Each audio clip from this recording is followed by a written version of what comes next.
और मनी में आपका एक बार फिर से स्वागत है। आज हमारा फोकस है म्यूचुअल फंड पर और आपके सवालों के जवाब देने के लिए हमारे साथ है investonline.in के एमडी अभिनव एंग्रिश। अगला सवाल लेते हैं। दिल्ली से विक्रांत कश्यप हमारे साथ फोन लाइन पर जुड़ रहे हैं। नमस्कार विक्रांत, क्या सवाल है आपका? हाय स्वाति। हाय विक्रांत। मेरा सवाल ये है कि मैं कुछ फंड्स में इन्वेस्ट कर रहा हूँ। Fidelity tax advantage 2000 per month, HDFC tax saver 1000 per month and HDFC top 200 2000 per month. अच्छा, तो मैंने आपके ही जो moneycontrol.com पे चेक किया तो पहले तो HDFC टॉप 200 मतलब हाई परफॉर्मेंस दिखाता था। अभी इसका एवरेज परफॉर्मेंस शो कर रहा है वहाँ पे। तो मुझे अभी मतलब इसी में कंटिन्यू करना है या फिर कैसे, मतलब इनकी परफॉर्मेंस हम कैसे जज करें? Okay, alright. एक साल से निवेश कर रहे हैं, मतलब एक फंड में इनफैक्ट 3 साल से हैं HDFC टैक्स सेवर में, और बाकी दोनों फंड में 1-1 साल से निवेश कर रहे हैं। फिर से परफॉर्मेंस को लेकर सवाल खड़े किए जा रहे हैं। बताइए क्या करना चाहिए? अभी लग रहा है कि कुछ खास परफॉर्मेंस नहीं कर रहा है। एक वक्त का ये एकदम टॉप परफॉर्मिंग फंड हुआ करता था।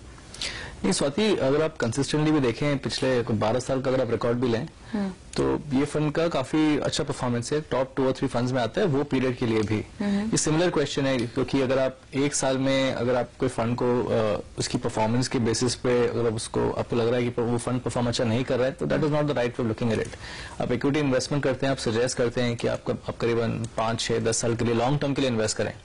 तो एक साल में फंड को निग्लेक्ट करके कि वो परफॉर्म नहीं कर रहा है इसलिए मैं नहीं इन्वेस्ट करूं, वो गलत है। व्हाट इज इंपॉर्टेंट इज हो सकता है कि फंड में कोई स्पेसिफिक सेक्टर होंगे जो फिलहाल परफॉर्म नहीं कर रहे हैं बट लॉन्ग टर्म के लिए शायद परफॉर्म कर सकते हैं, तो उस हिसाब से उसको लेकर चलें। ये तो मतलब ये एक ऐसा फंड है जिसकी फंड मैनेजमेंट काफी अच्छी रही है, मेन हिस्टोरिकल फैक्ट है। So I don't think that is the way of looking at it. Besides, जो उनके 2 टैक्स सेविंग फंड्स हैं, आई थिंक प्राइमरीली ELSS के लिए लिए होंगे तो हो सकता है, लेकिन अगर ELSS को रीजन नहीं है इन्वेस्ट करने का तो you can be in open and schemes also. हो सकता है DTC में ELSS। एक बात बताइए अभिनव, आप किसी भी टैक्स सेविंग फंड में SIP करने की सलाह देते हैं या फिर लमसम? देखिए जनरली अगर आप SIP करें तो अच्छा रहता है क्योंकि विड्रॉ करने में भी प्रॉब्लम हो जाती है, आपको निकालना है क्योंकि लॉक इन पीरियड क्योंकि उसका बढ़ता जाता है। दोनों प्रोज एंड कॉन्स हैं।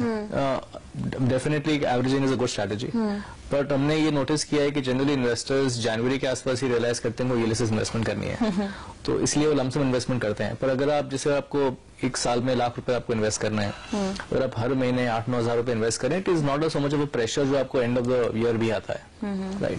So ideally SIP make sense, averaging भी जाती है क्योंकि इक्विटी इन्वेस्टमेंट ही है। नेचुरली अगर आप इन्वेस्ट मंथली कर रहे हैं तो आप विड्रॉ भी एंड ऑफ 3 इयर्स मंथली ही कर पाएंगे। अच्छा। आप एक साथ विड्रॉ नहीं कर सकते। सो वो एक उसका वो आपको लेके समझ के चलना पड़ेगा कि आपके विड्रॉल 3 साल बाद एक साथ नहीं आप एग्जिट कर पाएंगे। नहीं है।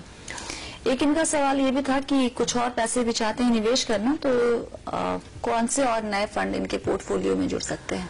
देखिए अगर वो अभी उनको टैक्स सेविंग शायद 1 या 2 साल ही हुए हैं, अगर ELSS या टैक्स सेविंग इतना जरूरी नहीं है तो ओपन एंड स्कीम्स में आ सकते हैं।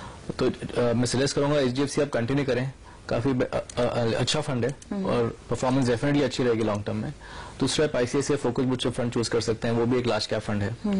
आप मिड कैप में या सुपर सेलेक्ट मिड कैप लिया, HDFC mid cap opportunities fund भी चूज कर सकते हैं। अच्छा। तो एक 3 से 4 फंड का पोर्टफोलियो बनाए, पर एक गोल डेफिनेटली रखें पोर्टफोलियो में, हमेशा इंसिस्ट करता हूँ। It is very important to have it in portfolio. इन्होंने NPS पर भी सलाह मांगी है कि इसमें क्या कुछ पैसे डालने चाहिए या नहीं? देखिए NPS काफी अच्छी स्कीम है जो गवर्नमेंट लॉन्च करी है, लेकिन इसकी कॉस्ट भी काफी कम है, मतलब ऑलमोस्ट 0.004 0.005% के इसके कॉस्ट हैं, जो आई थिंक लोएस्ट है इंडस्ट्री में। प्रॉब्लम है कि इसकी डिस्ट्रीब्यूशन इतनी इजीली अवेलेबल नहीं है, तो आपको जनरली अवेलेबिलिटी इन्वेस्ट करने के लिए काफी प्रॉब्लम है। हो सकता है कि इस साल के बजट में शायद NPS इन्वेस्टमेंट में आपको टैक्स बेनिफिट भी मिले मैच्योरिटी पे, which is a very good thing. तो तब उसमें आई थिंक प्रॉब्ली गवर्नमेंट को आगे चल के और ऑप्शन देने पड़ेंगे इन्वेस्टर्स को, दे कैन रीच देम और this can be sold easily. Alright Vikrant, कोई और सवाल आपके दिमाग में?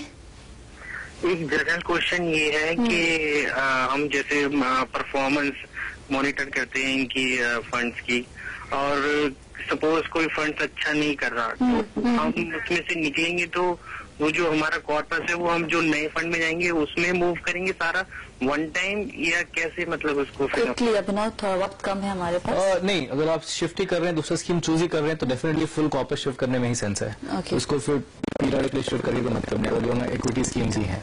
ऑलराइट, चलिए बहुत बहुत शुक्रिया अभिनव आज सभी सवालों के जवाब देने के लिए। और फिलहाल ये और मनी में इतना ही, लेकिन आप बने रहिए CNBC आवाज के साथ।